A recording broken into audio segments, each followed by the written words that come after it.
চোৰ আপুনি বহুত দেখিলে আজি চাওক স্মাৰ্ট চোৰ এই গেটখনলৈ মন কৰক এয়া দিহিং পাটকাই ৰাষ্ট্ৰীয় উদ্যান আৰু এই ৰাষ্ট্ৰীয় উদ্যানখনৰ মাজেৰে যোৱা দিগবৈ দুলীয়াজান সংযোগী পথৰ কাষেৰে প্ৰবাহিত হৈ আছে এয়া খাৰুৱা তেলৰ পৰিবাহী পাইপ এবাৰ এই নীলা পাইপ দুডাললৈ চাওক স্মাৰ্ট চোৰে গাঁত খান্দি খাৰুৱা তেল পৰিবাহী পাইপ উলিয়াই লৈছে আৰু তাৰ পাছত এই পাইপ বিশেষভাৱে দুডালকৈ পাইপ সংযোগ কৰিছে এবাৰ এই টেংকাৰখনলৈ চাওক NL01K0796 এই টেংকাৰখনত তেল ভৰোৱা হৈছে এই পাইপ দুডালেৰে খাৰুৱা তেল পৰিবাহী তেলৰ পৰা প্ৰায় 50 মিটাৰ দূৰত ৰখা হৈছে এই টেংকাৰখন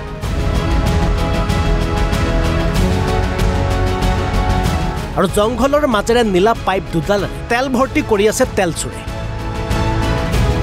অৱশেষত অইল ইণ্ডিয়া তহলদাৰী আৰক্ষীয়ে জব্দ কৰিছে টেংকাৰখন কিন্তু বৰ্তমান সময়লৈকে আটক কৰিবলৈ সক্ষম হোৱা নাই এই কাণ্ডৰ সৈতে জড়িত কোনো লোকক এনেকুৱা কাৰ্য আগতে হৈ থাকে সেই হিচাপতে আমি আমাৰ যিখিনি সুৰক্ষাকৰ্মী আছে অইল সুৰক্ষা বাহিনী সেই হিচাপত আমি এৰিয়াটো চিকিউৰ কৰি থাকোঁ আৰু মাজে সময়ে পেট্ৰলিং কৰি থাকোঁ ডাইৰেক্টলি আমি এইটো খবৰটো নাপাওঁ যে ইয়াত আজি এইটো কামটো হ'ব বুলি কিন্তু কিছুমান জেগাত সন্দেহ থাকে সেই হিচাপে আমি ঘূৰি থাকোঁ ঘূৰি থকা অৱস্থাতে আজি যিখন আমি গাড়ী জব্দ কৰিছোঁ এই কেছটো মানে ধৰিবলৈ সক্ষম হ'লো কোনো ব্যক্তি ইয়াৰ লগত জড়িত গম পাইছে নেকি বা তেনেকুৱা নমিনেট আমি কোনো ব্যক্তি গম পোৱা নাই বা কিমান ব্যক্তি আছে কোন কোন জড়িত আছে সেইটো আমি সঠিককৈ জানিব পৰা নাই সেইটো আমাৰ যিখিনি অইল কৰ্তৃপক্ষৰ মেম্বাৰ আছে তেওঁলোকে হয়তো পুলিচৰ লগত কণ্টেক্ট কৰি তেওঁলোকৰ পৰা জানিবলৈ বিচাৰি আছে এইটো আচলতে দিগবৈ দুলীয়াজান ৰাস্তাৰ নিচে কাষেৰে যোনটো তেল পৰিবাহী পাইপ তাৰ পৰাই ইয়াত সংলগ্ন কৰি তেল ভৰাই আছে আচলতে কিমান দূৰৰ পৰা এই গোটেই প্ৰক্ৰিয়াটো তেখেতসকলে চলাই মই এইটো অনুমান ময়ো এনেকুৱা কাৰ্য প্ৰথম দেখিছোঁ আৰু পাইছোঁ এইটো 50-60 মিটাৰমান ৰাস্তাৰ পৰা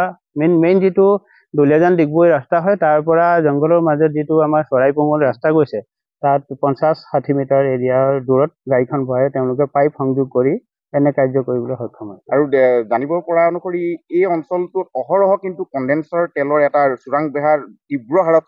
গতি চলি আছে আপোনালোকে যিহেতু আপোনালোকে অৱগত কৰিছে আপোনালোকে এনি টাইম ইয়াৰ প্ৰক্ৰিয়াৰ লগত বা ডিউটিৰ লগত জড়িত আছে আপোনালোকে বিশেষ ব্যৱস্থা গ্ৰহণ কৰিবলৈ সক্ষম নহয়নে হয় আমাৰ যিখিনি আমাৰ কৰ্তৃপক্ষ সুৰক্ষা বাহিনীয়ে সেইখিনি কাম কৰি আছে আৰু তেনেকুৱা কাৰ্য কৰিও আছোঁ আমি ধৰিও আছোঁ দিগবৈৰ পৰা খৰ্গেশ্বৰ বৰুৱাৰ ৰিপৰ্ট অসম লাইভ 24 এনেকুৱা কাৰ্য আগতে হৈ থাকে সেই হিচাপতে আমি আমাৰ যিখিনি সুৰক্ষাকৰ্মী আছে অইল সুৰক্ষা বাহিনী সেই হিচাপত আমি এৰিয়াটো চিকিউৰ কৰি থাকোঁ আৰু মাজে সময়ে পেট্ৰলিং কৰি থাকোঁ ডাইৰেক্টলি আমি এইটো খবৰটো নাপাওঁ যে ইয়াত আজি এইটো কামটো হ'ব বুলি কিন্তু কিছুমান জেগাত সন্দেহ থাকে সেই হিচাপে আমি ঘূৰি থাকোঁ ঘূৰি থকা অৱস্থাতে আজি যিখন আমি গাড়ী জব্দ কৰিছোঁ এই কেছটো মানে ধৰিবলৈ সক্ষম হ'লো কোনো ব্যক্তি ইয়াৰ লগত জড়িত গম পাইছে নেকি বা তেনেকুৱা নমিনেট আমি কোনো ব্যক্তি গম পোৱা নাই বা কিমান ব্যক্তি আছে কোন কোন জড়িত আছে সেইটো আমি সঠিককৈ জানিব পৰা নাই সেইটো আমাৰ যিখিনি অইল কৰ্তৃপক্ষৰ মেম্বাৰ আছে তেওঁলোকে হয়তো পুলিচৰ লগত কণ্টেক্ট কৰি তেওঁলোকৰ পৰা জানিবলৈ বিচাৰি আছে এইটো আচলতে দিগবৈ দুলীয়াজান ৰাস্তাৰ নিচে কাষেৰে যোনটো তেল পৰিবাহী পাইপ তাৰ পৰাই ইয়াত সংলগ্ন কৰি তেল ভৰাই আছে আচলতে কিমান দূৰৰ পৰা এই গোটেই প্ৰক্ৰিয়াটো তেখেতসকলে চলাই মই এইটো অনুমান ময়ো এনেকুৱা কাৰ্য প্ৰথম দেখিছোঁ আৰু পাইছোঁ এইটো 50-60 মিটাৰমান ৰাস্তাৰ পৰা মেইন যিটো দুলীয়াজান ডিগবৈ ৰাস্তা হয় তাৰ পৰা জংঘলৰ মাজত যিটো আমাৰ চৰাইপঙল ৰাস্তা গৈছে তাত 50-60 মিটাৰ এৰিয়াৰ দূৰত গাড়ীখন ভৰাই তেওঁলোকে পাইপ সংযোগ কৰি এনে কাৰ্য কৰিবলৈ সক্ষম হয় আৰু জানিব পৰা অনুসৰি এই অঞ্চলটোত অহৰহ কিন্তু কণ্ডেন্সাৰ তেলৰ এটা চোৰাং বেহাৰ তীব্ৰ হাৰত গতি চলি আছে আপোনালোকে যিহেতু আপোনালোকে অৱগত কৰিছে আপোনালোকে এনি টাইম ইয়াৰ প্ৰক্ৰিয়াৰ লগত বা ডিউটিৰ লগত জড়িত আছে আপোনালোকে বিশেষ ব্যৱস্থা গ্ৰহণ কৰিবলৈ সক্ষম নহয়নে